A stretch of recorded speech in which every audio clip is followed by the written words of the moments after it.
Байлардын бай көчөлөрдүн бири, байлардын байлары жашаган Неглинная улицада жүрөбүз.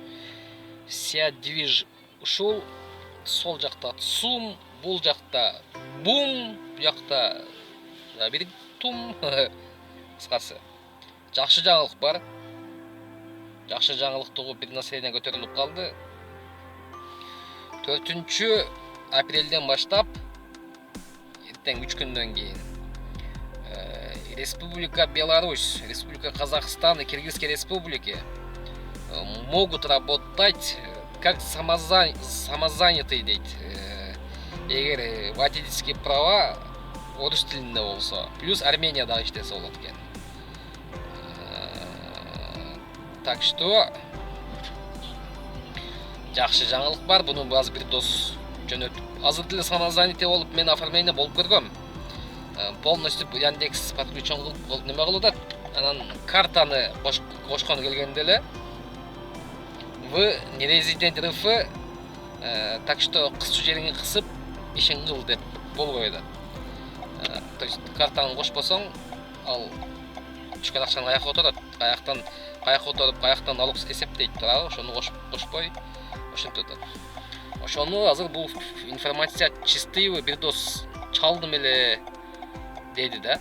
Чалсам ушуну жөнөттү дейди. Азыр ушул информация чынбы, калпты чалып, мазгисин тоңкойтобуз. Диспетчерге чалып. Здравствуйте. Вас приветствует команда поддержки Яндекс.Про. Если вы хотите задать вопрос, связанный с оплатой поездки или балансом, нажмите 1. Узнать об активности поступления заказов, нажмите 2. По вопросам, связанным с рейтингом и статусом лояльности, нажмите 3. Если вас интересует информация о бонусах или расчете заказов, нажмите 4. По другому вопросу нажмите 5. По другому вопросу. После разговора вы сможете оценить работу специалистов службы поддержки.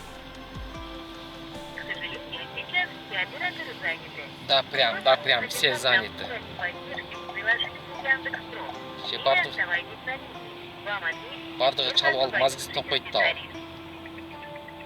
Служба поддержки мне тут ответ. Подскажите, пожалуйста, это сейчас на заказе или нет? Я не на заказе. Вот у меня есть вопрос, да.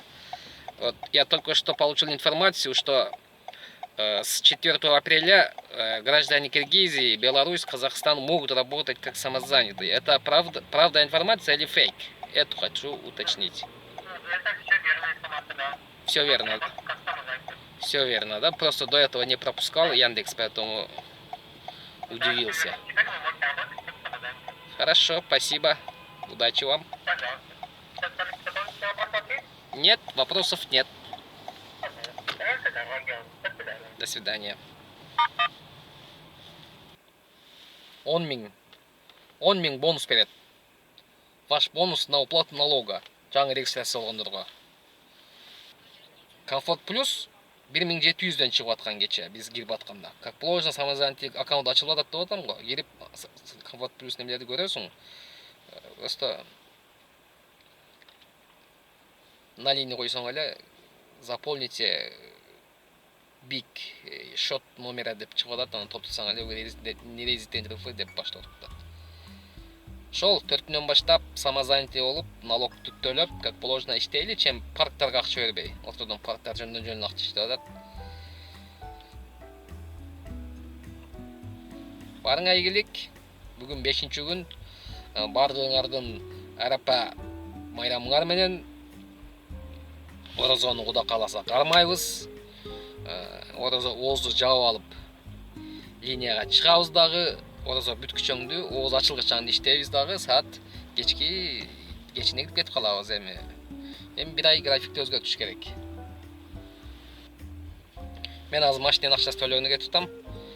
1 айлык акчасын.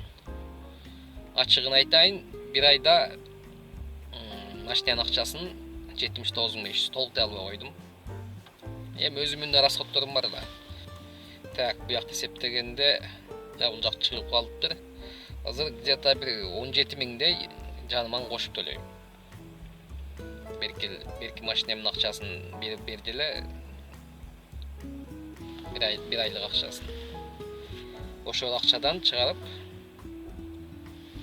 өзүм жаныман кошкон жетимди төлөйм. Ситимобил менен Яндекс экөө биригип bir айлыгы марттыкы 130 миң болуптур. Таза бензинден сырткары полный кемиткени 130 миң болуптур. Бирок ошол акча кая кеткенин билбейм. Февральда элдер январь ичи эс алып жатты, акча жок дедик. Bir ай чыдап коелу дедик. Февралдын этеги согуш чыгып кетти. Эми санкциялардын айынан фирмалар жабылып, элдерде дагы акча жок, элдер акча экономдоп атат деп bir айда чыдадык, 2 ай чыдадык. Эми апрелде эмне кылабыз билбейм. Азыр Украина менен Россия вроде бы бири-бирине шаг таштады, дискуссия болуп атат, бири-бири менен как бы келишим кылып атышат. Кичине болсо дагы аларда связь пайда болду. Вообще сүйлөшпөй атышкан эле да, сүйлөшүп аткан, результат жок болуп атышкан. Ошол жапса кайра полный компаниялар ишин возобновлять этсе, ишин кайра баштаса, бүгүнкүдөй заказдар болуп турса, мына 1.6 коэффициенттер менен. Эртең менен 1.6 коэффициент менен заказ жаптым. Иш Кудайга шүгүр деп, ошондо анан кийин Кудайга шүгүр деп калабыз. Өзү бизге чала, негизичи бизге чала. Биз көп кеттик. 5 коэффициент берип атат деп отуруп алып, какшатып ийдик, көп кеттик. Негизи ошого окшогон окуялар болуп турбаса, biz takside koyup gideriz.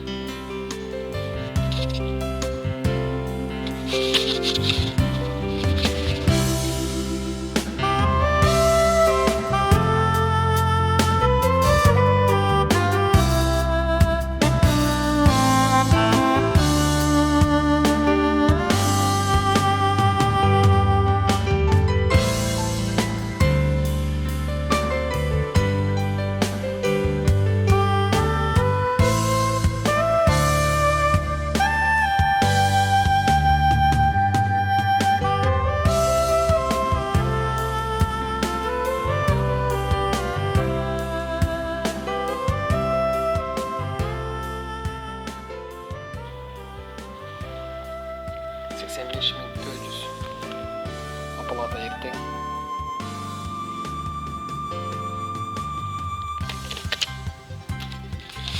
Мен ашықшағым 5 миң салып.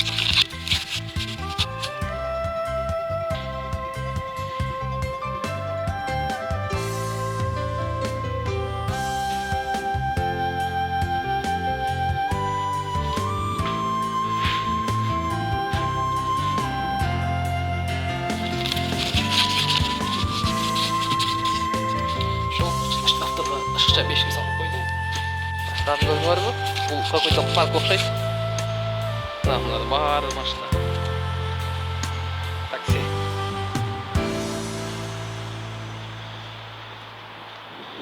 Барды такси. Автолизинг.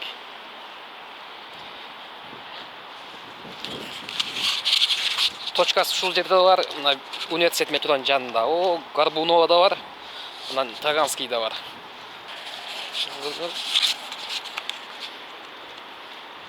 Такси. Кыргылып чыгып. Жаңы көрүп атканды кайталап коеюн. Машина тууралуу бирсиде обзор кылгам. Машина алганда. Дәл кайталап коеюн. Машинаны ГТК лизингден алганмын, айына 79.500 төлөйм. Camry 2005 жылкы, 2021 жылкы. Үйгө кеттик анда, машина мойка кылсамбы, кылбасам, азыр мойкага барып көрөм. Самообслуживание мойка бар, самомой. Машина көп болсо кетем. Кечинде чыкканда жууп анан иш таштайбыз. Az bolsa жууп алып анан үйгө өтүп кетем. Saat 1 болду. Ошол достор.